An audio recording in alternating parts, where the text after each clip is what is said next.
Welcome back to Movies TV Mad. You can follow me on Twitter at Movies TV Mad. You can always tell if you like a film or a television episode of something at the end, as the end credits roll. You're either incredibly hyped or you're feeling, oh my god, I just wasted 45 minutes, an hour, 2 hours of my fucking life, or it's, oh my god, that was fucking amazing. As a young boy, this is how I felt at the end of Star Wars: A New Hope, Superman the movie. This is exactly how I felt after Russell T Davies' first Doctor Who episode, should I say, ever, Rose. Oh my god, that was amazing. I want more. I went to BBC Three, watched Doctor Who Confidential for the first time, saw Russell T Davies, didn't even know who he was. This guy was so passionate about the whole thing. It was great. And I felt this way after Doctor Who the movie starring Paul McGann. I absolutely loved it.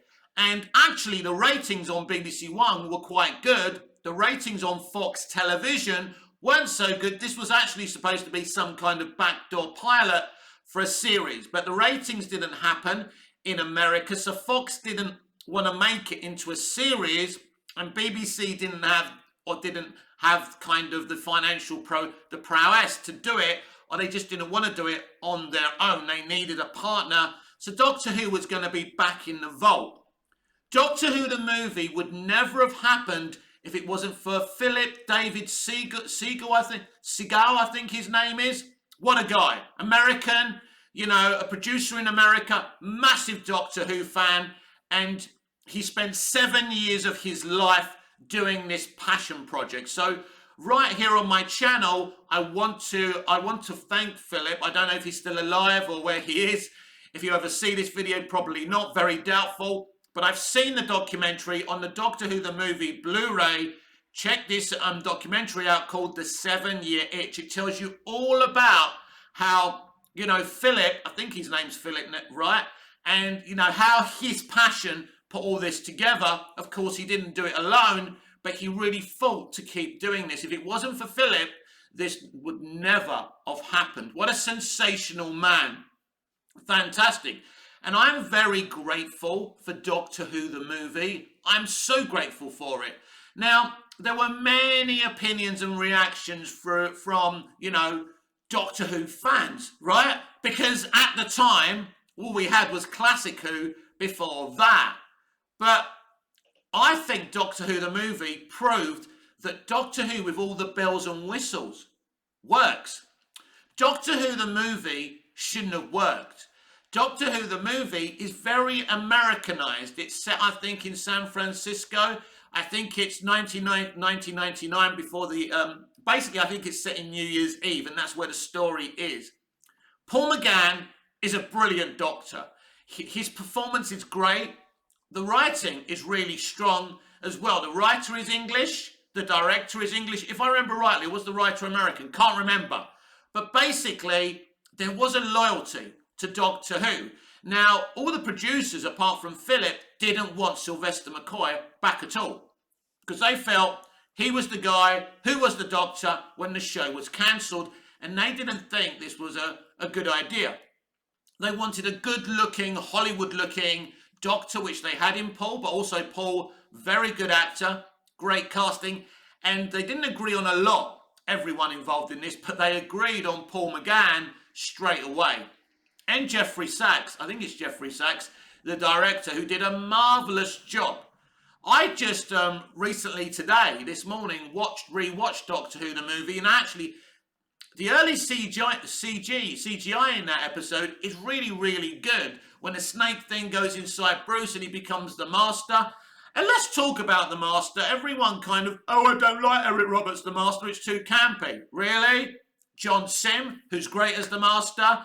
Sacha Dhawan, who's great as the Master, and, Missy. All kind of campy at times and camp it up. Obviously, the gravitas was done over the top. Just like when Paul first regenerates and he becomes like the 8th Doctor and he's like on his knees and he's going, where am I? And all that, right? It's very operatic. It's very over the top, right? And looking back at that again, you think, we can see that you're performing there. But maybe it was a bit too much. But so what, right? Why not? So this was a an Americanized Hollywood Doctor Who movie. Something many fans wouldn't have wanted. Now, if you remember back a few years when Stephen Moffat was running Doctor Who, we had the whole story breaking that David Yates was going to direct a Hollywood-style movie of Doctor Who, and it was going to be an origin story. Stephen Moffat threatened to quit if they made it. They didn't make it in the end. Personally, I think it would have been kind of interesting to see. But there's always these kind of rules around Doctor Who within the fandom. For example, there's one thing people hated about Doctor Who the movie. It was revealed he's half human on his mother's side. Now, I was rewatching it, as I say, and I'm thinking, is that really that bad? So what if he's half human on his mother's side? Wouldn't that explain why he keeps on going back to Earth, why he's obsessed with humanity? So now if we look at it, like the revival never touched on it again. But Doctor Who the movie is canon to the revival. After all, in the 50th anniversary celebrations, we saw how McGann regenerated into John Hurt. He's Doctor Who canon. And if he's Doctor Who canon, so is the fact that he's half human, whether you like it or not. I don't mind it. I don't necessarily like it, but I don't hate it either. And it would have been interesting if it was commissioned for a series, what they would have done with that. Now, when you add the Timeless Children to this, which basically means that, like, the Doctor is not from Gallifrey, right? And they lied to the Doctor. So does that mean the Doctor's not half human anymore? Who knows? Your head could explode from everything that's changed since the revival. But I loved this movie, and I loved Paul McGann as the Doctor. He was perfect. I like how they play on the jelly baby thing, something that Tom Baker's Doctor used to do. Now, Paul McGann's Doctor uses it as a distraction with the police officer when he takes his gun, and I think there's another time as well. So I love what they did with the jelly baby. I like how he takes the scarf out. I don't think, does he wear the scarf in the end? I don't think that he does. His costume looks great. He's brilliant. And is it Daphne Ashbrook who plays, I forgot her name now. Typical, I just watched the movie and I forgot her name. So, yeah, Grace. She plays a doctor, a surgeon who's Grace. Literally, she's kind of the new companion. And then we've got, like, this Asian kid who plays Lee. He's brilliant. So we've got representation. We've got a great bit of representative character there. He's great. I would have loved the adventures of Grace, Lee, and, Paul McGann's Eighth Doctor. So I don't have anything negative to say. And as I say, I liked Eric Roberts, the Master, because, yeah, he was hamming it up, but so what? Ultimately, the Master has never had that much depth to his or her character, whether it's Missy or the other male versions of the character. The Master, from the moment that he was introduced, has always been a moustache-twirling villain. And sometimes it's okay to be a moustache-twirling villain. You don't always have to have had a terrible childhood, blah, blah, blah. He's just there. The guy's just fucking evil, right? And that's okay. So I think, like, as I say, this shouldn't have worked at all. But I like what they did. I like the fact that we saw Sylvester McCoy. He gets shot.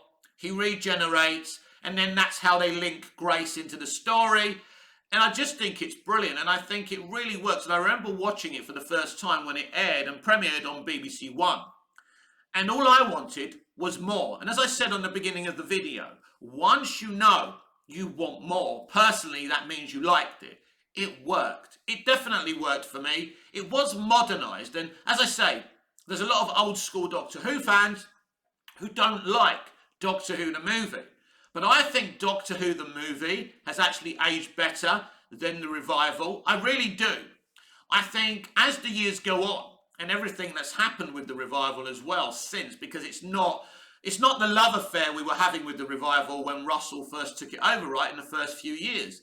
And I think Moffat did a lot of good things, but he also did a lot of not so good things. And Chris Chibnall's, well, I wouldn't call it a crime, but his crime was he took away the fun out of Doctor Who. That's my issue with it, and he took personality away from Doctor Who. I'd say Doctor Who the movie is much better than Chibnall's era. As I say, Jodie Whittaker wasn't the problem. The actors weren't the problem. It was Chris Chibnall.